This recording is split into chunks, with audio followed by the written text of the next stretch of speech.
Varicose veins కి సరైన చికిత్స కోసం సంప్రదించండి ఎవిస్ హాస్పిటల్. నమస్కారం. కార్తీక పురాణం 17వ రోజు పారాయణలోకి వచ్చాం. పౌర్ణమి తర్వాత రోజుల్లో ఇప్పుడు వనభోజనానికి చాలా ప్రసిద్ధట. ఈ రోజున వనభోజనానికి వెళ్తే మంచిది. ఉల్లి, వెల్లుల్లి, ఉసిరి, సద్దెన్నము, ఎంగిలి అలాంటివి పరిహరించాలి. వాటి జోలికి వెళ్ళకూడదట. తర్వాత దక్షిణ తాంబూలాదులతోటి స్వయం పాకం ఇవ్వడానికి, మోయనివ్వడానికి, ఎవరైనా పెద్దవాళ్ళకి పొత్రాలు ఇవ్వడానికి చాలా మంచి రోజట. ఈ రోజున 17వ రోజున ఇచ్చిన దానం చాలా విశేషంగా పరిణమిస్తుంది.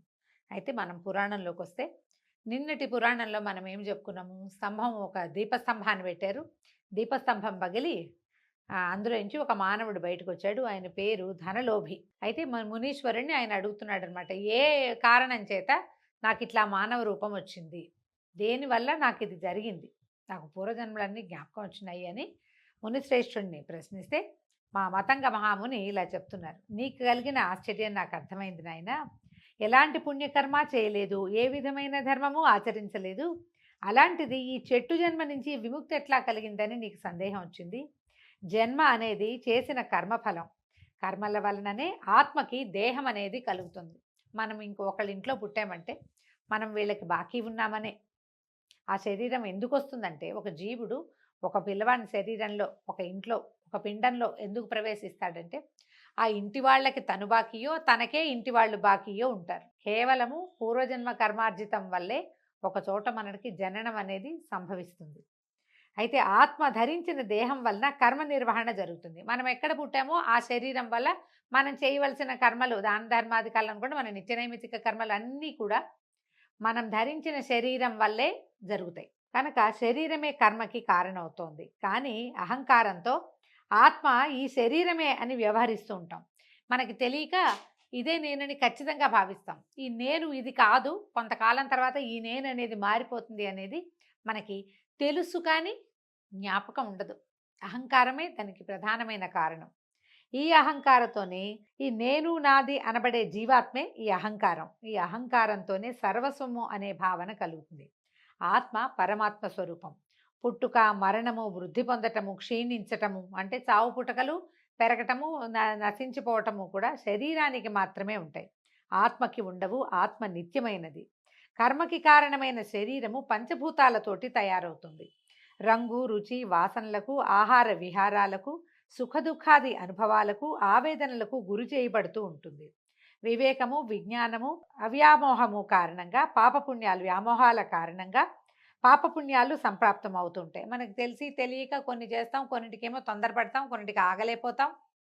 నాదనే భావనతోటి చేసేస్తాం. నాకే కావాలనే ఉద్దేశాలు మనకి ఎక్కువగా ఉంటాయి. వీటన్నిటితోటి మనం శుభాశుభ కర్మలు ఎన్నిటికో కారణమవుతూ ఉంటాం. వాటి వల్ల పాపపుణ్యాలు లభిస్తాయి మనకి. వీటి ఫలితాలను జీవుడు అనుభవించవలసిన వాడవుతున్నాడు. శరీరంతో చేసిన ప్రతిక్రియ జీవుడే అనుభవించాలి.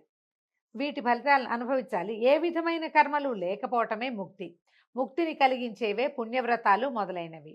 అంతఃకరణానికి, దాని పరిధికి సాక్షివై చైతన్య రూపుడివై పరమాత్ముడిని భావించాలి. మనం అలా భావించాలి, నేను పరమాత్మ స్వరూపుణ్ణి అని. అది ఎట్లా కుదురుతుంది? నేనే దేవుడిని నమ్మితే మనకు పిచ్చి అనుకుంటారు, లేదా మనకే ఒక పిచ్చి భావనలు కలుగుతాయి.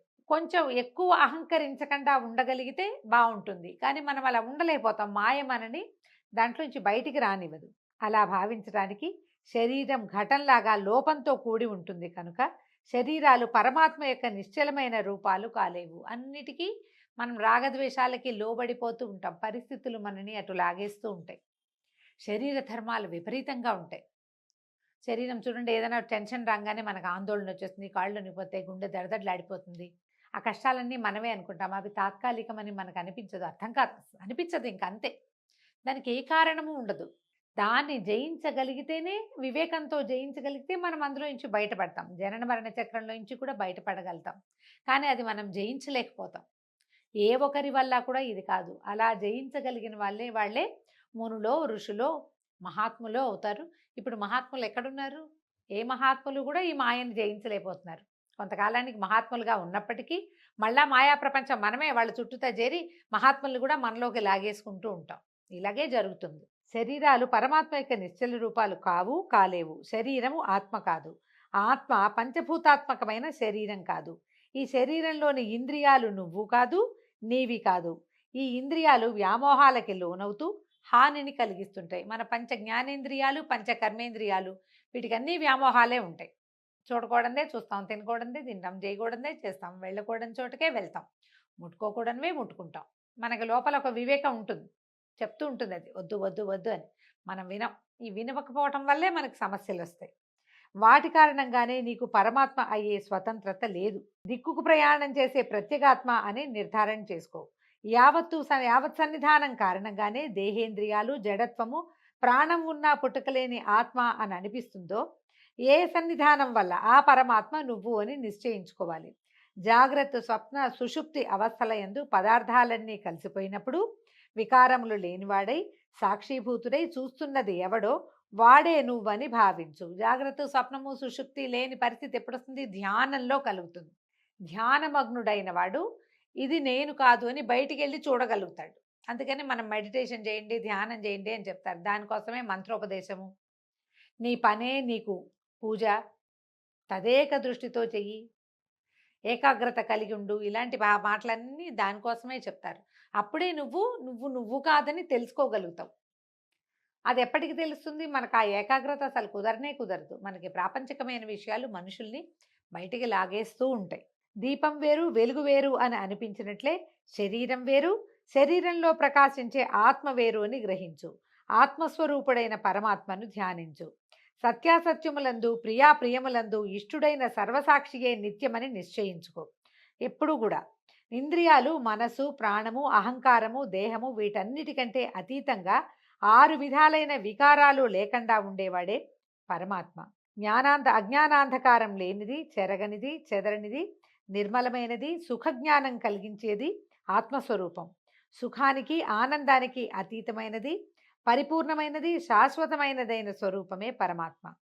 సర్వజ్ఞత, సర్వేశ్వరత్వము, సర్వశక్తిత్వము వేదాలలో ఎవరికి ఉన్నాయని, ఎవరికి సంబంధించినవని చెప్పబడ్డాయో అటువంటి పరమాత్మను అనుసరించి చేసే ఏ వస్తుజ్ఞానం వలన పరిపూర్ణమైన జ్ఞానం కలుగుతుందని వేదాలు బోధిస్తున్నాయో అదే పరబ్రహ్మమని, కర్మఫలదాయకమని, జీవులన్నిటికీ కారకమని సమస్త వేదరాశి ఉద్ఘోషిస్తోంది. భగవంతుని స్వరూపం చెప్తున్నారండి. మనకి బ్రీఫ్గా, సింపుల్గా, తేలిగ్గా అర్థం కావాలంటే మనము నేను అని ఈ చుట్టుపక్కల ప్రాపంచిక విషయాల మీదకి నువ్వు వెళ్ళకపోతే అదే భగవంతుడు. వీటన్నిటి ఏది జరిగినా జరగాల్సింది జరుగుతోంది అని సాక్షిభూతుడిగా ఉండగలిగితే అదే భగవంతుడు. మనం అడగకపోయినా మనకి సహాయం ఎప్పుడు వస్తుందో అదే భగవంతుడు. దాన్ని మనం ఎట్లా తెలుసుకుంటాం? ప్రపంచం వేదాలు మనకి తెలియజేస్తాయి. వీటికి వేటితోటి సంబంధం లేని వాడు ఒక ఆయన ఉన్నాడు, కానీ అతని వల్లే ఇదంతా నడుస్తూ ఉంటుంది. అతన్ని వెతికే ప్రయత్నం చేయాలంటే ముందు నిన్ను నువ్వు గమనించుకోవాలి. దానికే ఈ పూజలు, వ్రతాలు అన్నీ కూడా. తెల్లవారుజామునే స్నానం చేయటం, నిష్టగా మనం చేయవలసిన పనులు ఇవి. పైగా ఈ చేసేదంతా ఏతత్ సర్వం ఫలం పరమేశ్వరార్పణమస్తు అని ఒక వాక్యంతో మొత్తం చేసిన పూజ అంతా పరమేశ్వరుడికి అర్పించడం. ఇదంతా నా కోసమని భావించగానే మళ్ళీ మొదటి వస్తుంది మన కథ. ఏతత్ సర్వం పరమేశ్వరార్పణమస్తు. ఇదంతా భగవంతుడి కోసమే నేను చేస్తున్నాను. ఎవరైనా నమస్కారం చేస్తే కృష్ణార్పణం, రామార్పణం, శివార్పణం అని శివుడికే సమర్పించేస్తే చేయకూడని పని చేసిన ఫలితాలన్నీ కూడా ఇదేది నాది కాదు, ఇది నడపాలి కాబట్టి నడుపుతున్నా, అంతా భగవంతుడే. ఈ భావంతో ఉంటే మనం భగవంతుడిని చేరగలుగుతాం. పరమాత్మకు సంబంధించిన వాక్యార్థాలు అర్థమయ్యే వరకు శమధమాది గుణములతో వినడానికి, అర్థం చేసుకోవడానికి ప్రయత్నం చేయాలి.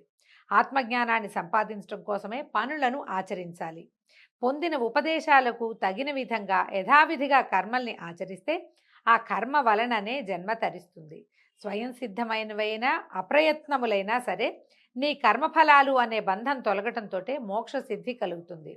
అన్నీ నేనే చేస్తున్నాను, అన్నీ నావే, అంతా నాదే, నేనే గొప్ప అనే భావాలని విడిచిపెట్టి మనను నడిపించేవాడు ఇంకొకడు ఉన్నాడని తెలుసుకుని అతడిని తెలుసుకునేందుకు ఈ శరీరంతో ప్రయత్నం చేయాలి అని ధనలోభి ద్వారా మనకి మతంగ మహాముని తెలియజేస్తున్నారు. దీంతో 17వ రోజు పారాయణ పూర్తయిందండి. రేపు ఉదయం మళ్ళీ 18వ రోజు పారాయణలో కలుసుకుందాం. నమస్కారం.